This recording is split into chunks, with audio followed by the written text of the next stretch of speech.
A ordem de abandonar o navio foi dada às 5 da tarde. Para a maioria dos homens, porém, a ordem era desnecessária, porque àquela altura todos sabiam que o navio estava condenado e que já era hora de desistir de tentar salvá-lo. Não houve nenhuma demonstração de medo e nem de apreensão. Lutaram incessantemente por 3 dias e haviam sido batidos. Aceitaram sua derrota quase apáticos. Estavam simplesmente cansados demais para se incomodar. Frank Wild, subcomandante da expedição, avançou pelo convés inclinado até os alojamentos da tripulação. Lá, 2 marinheiros, Walter Howe e William Bakewell, estavam deitados nas camas inferiores dos beliches. Os 2 estavam quase esgotados depois de passar cerca de 3 dias nas bombas. Ainda assim, não conseguiam dormir por causa dos sons que o navio fazia. Ele estava sendo esmagado. Não instantaneamente, mas devagar, aos poucos. A pressão de 10 milhões de toneladas de gelo vinha apertando seus costados e, moribundo, o navio gritava de agonia. Seu cavername e seu tabuado, suas vigas imensas, muitas delas com quase 30 centímetros de espessura, urravam à medida que aumentava a pressão mortífera. E quando não aguentavam mais o esforço, partiam-se com um estrondo de peças de artilharia. A maioria das vigas transversais do castelo de proa já fora destruída no início do dia.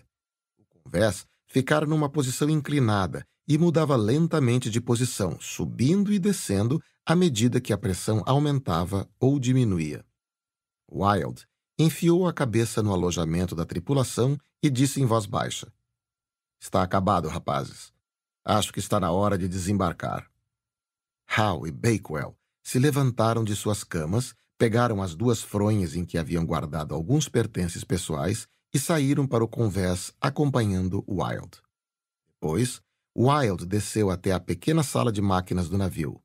Kerr, o segundo maquinista, estava de pé junto à escada, esperando. Com ele, Rickenson, o maquinista-chefe.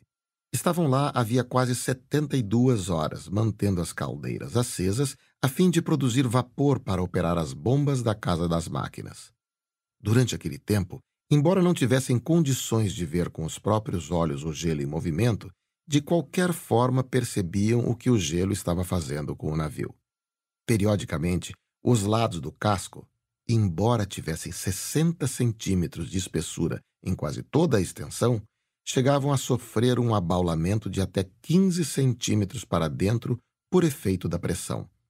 Ao mesmo tempo, as placas de aço do piso se entrechocavam, rangendo, enquanto suas bordas faziam força umas contra as outras, subindo juntas e, de repente, soltavam-se com um forte estalo metálico, ficando encavaladas.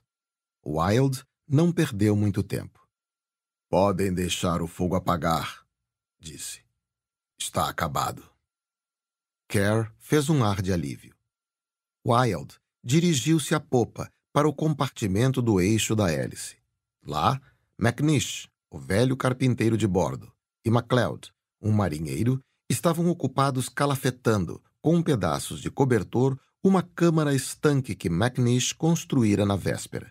Fora improvisada numa tentativa de conter o fluxo de água que entrava no navio pelos pontos onde o leme e o cadaste da popa haviam sido arrancados pelo gelo. Mas a água já tinha quase chegado à altura das placas de metal do piso. Vinha subindo mais depressa do que a câmara estanque conseguia contê-la, e mais depressa do que as bombas conseguiam esgotá-la. Sempre que a pressão cedia por um instante, ouvia-se o som da água correndo e enchendo o porão. Wild fez um sinal para os 2 homens, dizendo-lhes que desistissem. Depois, subiu a escada de volta para o convés principal. Clark, Hussey, James e Wordy estavam nas bombas, mas haviam abandonado a tarefa por conta própria, percebendo a inutilidade do que faziam. Estavam sentados em caixas de mantimentos no convés e se apoiavam na amurada. Seus rostos denunciavam o cansaço extremo depois de 3 dias de trabalho incessante nas bombas. Mais à frente, os condutores das juntas de cães de trenó haviam prendido um grande pedaço de lona à amurada de bom bordo, formando uma espécie de escorregador que descia até o gelo. Tiraram os 49 huskies do canil e fizeram cada um deles deslizar pela lona. Outros homens os esperavam embaixo. Geralmente, uma atividade desse tipo teria deixado os cães enlouquecidos de nervosismo e excitação, mas, de alguma forma, eles pareceram perceber que alguma coisa extraordinária estava acontecendo. Não houve uma briga sequer entre toda a matilha e nenhum deles tentou fugir.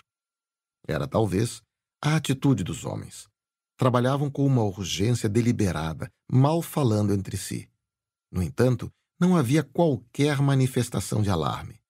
Na verdade, além do movimento do gelo e dos sons produzidos pelo navio, a cena era de relativa calma. A temperatura era de 22,5 graus abaixo de zero e soprava um vento leve do sul. No alto, o céu crepuscular estava sem nuvens. Mas, em algum lugar do sul, bem distante, ventos muito fortes sopravam em direção a eles. Embora provavelmente só fossem atingir a posição em que se encontravam dentro de uns 2 dias, sua aproximação era denunciada pelo movimento do gelo, que se estendia até onde a vista alcançava e por mais centenas de quilômetros além do horizonte. O banco de gelo era tão imenso e tão compacto que, embora os ventos ainda estivessem muito distantes, a pressão que exerciam de longe já provocava fortes entrechoques das banquisas. Toda a superfície do gelo era um caos de movimento. Parecia um imenso quebra-cabeça cujas peças se estendessem até o infinito e estivessem sendo embaralhadas e trituradas por alguma força invisível, mas irresistível. A impressão causada por esse poder titânico era aumentada pelo caráter lento, mas deliberado, de todo o movimento. Sempre que 2 banquisas mais espessas se entrechocavam, suas margens colidiam e se entremoíam por algum tempo. Depois, quando nenhuma das 2 dava sinal de ceder caminho, elas se erguiam, lentamente, e muitas vezes estremecendo, impelidas pelo poder implacável que se exercia sobre elas. Às vezes, paravam abruptamente, e parecia que a força invisível que afetava o gelo perdera misteriosamente o interesse por seu destino. Na maioria dos casos, porém, as 2 banquisas, muitas vezes com 3 metros ou até mais de espessura, continuavam a se erguer, uma apoiada na outra, formando uma espécie de telhado, até que uma delas se partia e desmoronava, criando uma crista de pressão. E havia os sons do banco de gelo em movimento, os ruídos básicos, os grunhidos e os lamentos das banquisas, e mais um estrondo surdo ocasional cada vez que um bloco mais pesado desabava.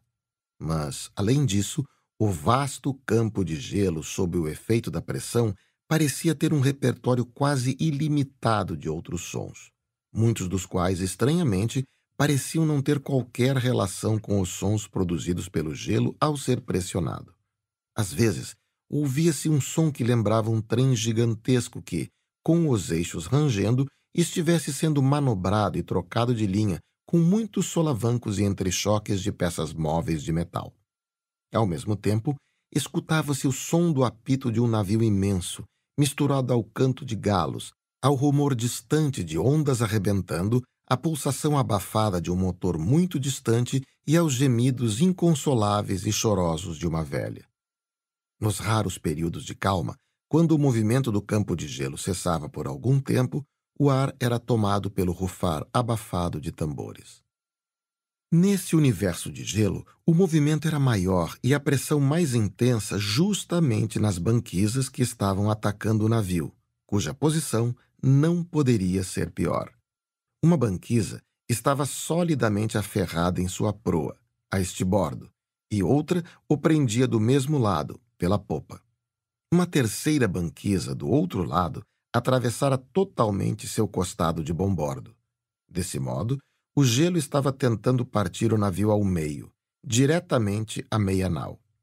Em muitas ocasiões, o navio se inclinava para estibordo em toda a sua extensão. Avante, onde se concentravam os piores estragos, o gelo estava inundando o navio.